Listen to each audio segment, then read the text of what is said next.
Hello there again. The Penguins have played 3 more games since I last made a video, and, well, they have lost all 3 to Metropolitan Division opponents, which means that the Penguins have a losing record against Metro Division opponents, which is not good. Last year they ran away with this division. This year they're 1 point out of being in 3rd place in that division. And everyone is basically within 2 or 3 points of each other. Now, they'll still make the playoffs, but they might not finish first. I think they'll probably will finish first at the end of the year. Injuries are a big part in why they struggled. If you look at mangameslost.com, it tells you all the team's injuries. I think they're about 7th in injuries this year. However, they are the team that has lost the second most players in terms of offensive production due to injuries this year, in terms of points and goals, the most goals and second most points. Only New Jersey has lost more players that produce more points than the Penguins. So the losses of Blake Como and Patrick Hornqvist are really starting to hurt. The Penguins did pick up Marco Corbello off waivers to add some spark to their lineup. He's not really done much so far. I used better options than some other guys I have in the bottom 6, and I have no idea why.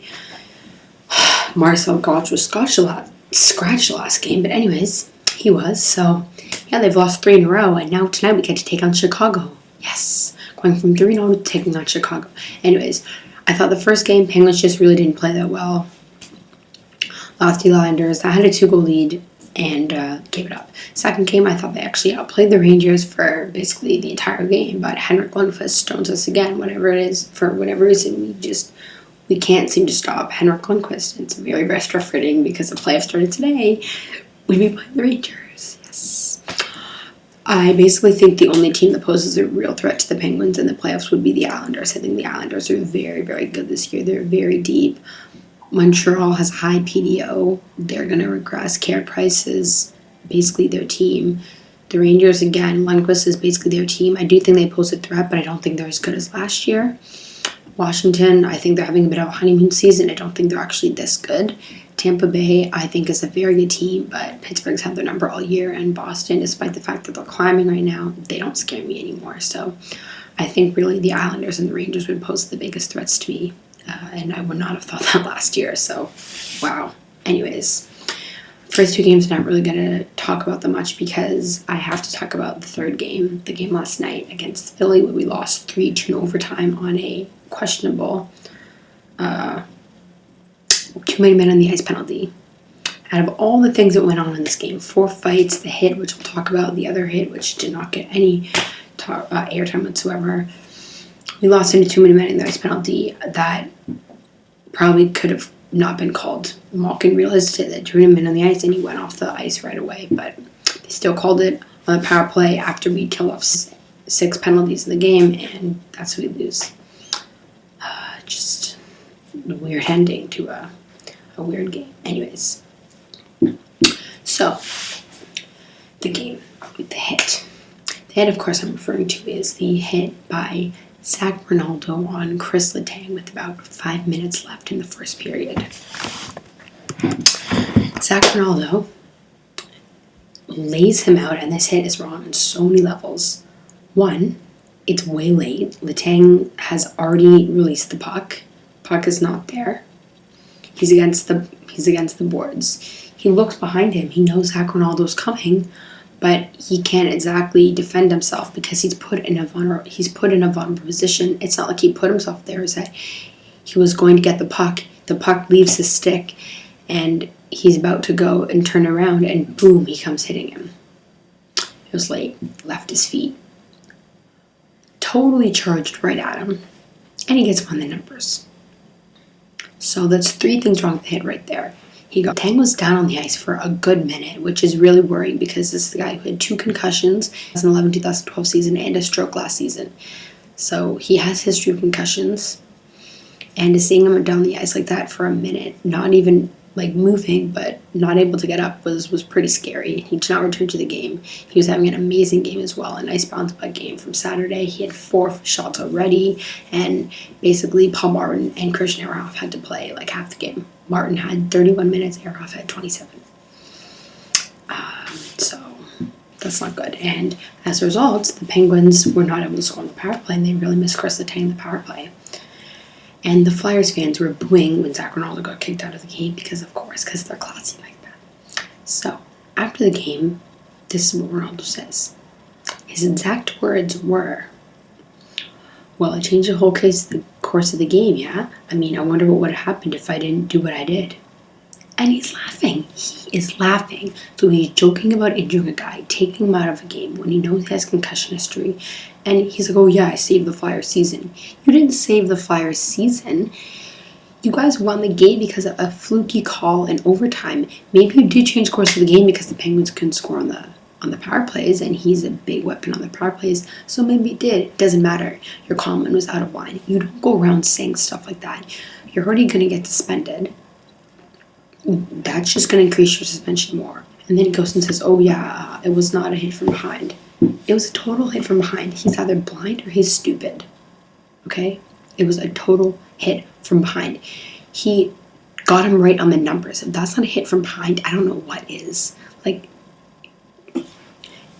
And because Letang did not return to the game, the suspension will be longer because the NHL merits on injury. Bases suspension on injury, not on the actual intent. This is the problem with the NHL.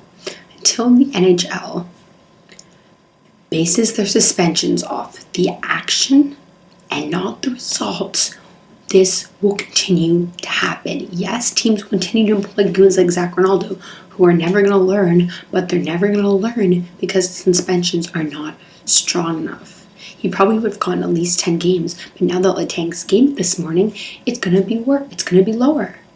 Letang should not have skated just to make sure he got a worse suspension. But this kind of stuff cannot go on. And then later on in the game, Michael Del Zotto gives Robert Bortuzzo a total high elbow that goes completely uncalled, and no one's talking about it because it was not on a star player. This is the problem with their mindset. It doesn't matter if the player is a fourth-line plug or a first-line center or the best defenseman on your team.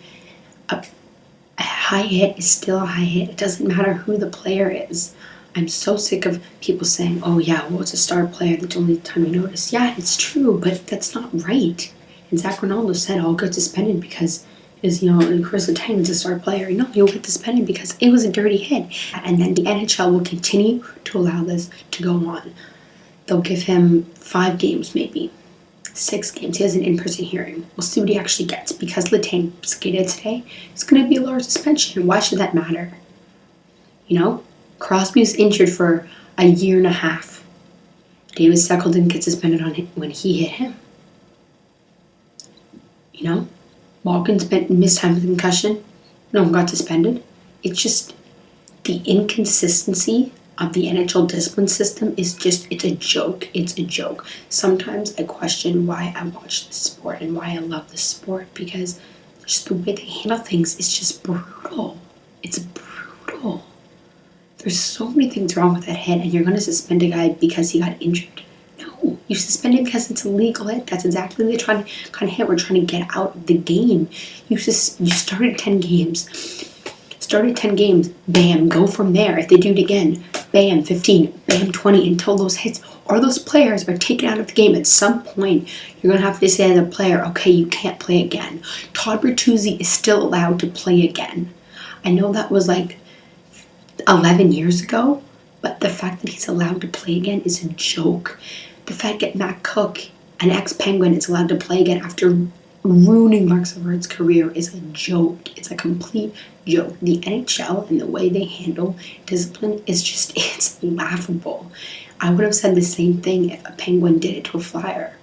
The Penguins were running around too, but it's not like they injured anyone in this game. It's not like they made any dirty hits. Yes, they got into fights and made some stupid mistakes, but they didn't intend to injure him. Ronaldo intended to injure him.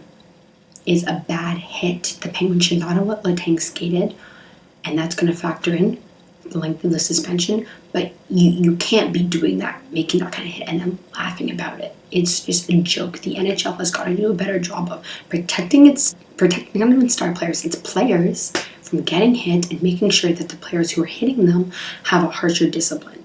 Because the only way they're going to change if someone's paralyzed or if they die on the ice. I seriously think that's going to happen, despite the fact that enforcers are slowly being weeded out of the game. This stuff is still happening. And don't tell me that that's what deterrents are there for. I got news for you. Steve Down, who was on the ice when this happened, he did nothing. It didn't accomplish anything. They called up Bobby Farnham specifically to play in that game. He played 5 minutes, got into a fight. Great. Didn't do anything.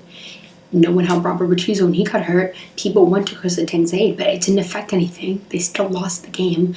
These so-called deterrents are a myth.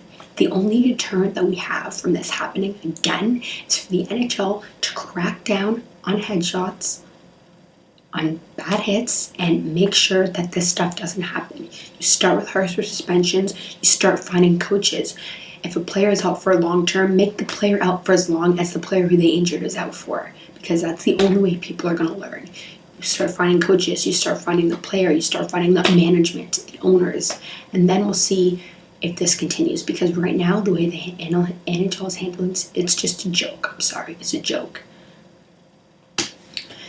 Anyways, so that's all for this one. Please like and play the video, subscribe if you really like it. Let me know in the comment box below what you think of it, how many games you think he'll get. I know he won't get the proper amount of games. He'll probably end up getting like 5. He should get at least 10. And just get ready for tonight against a very tough Chicago team. Fleury versus Crawford. And I really hope Letang does not play. All right, let's go Penguins.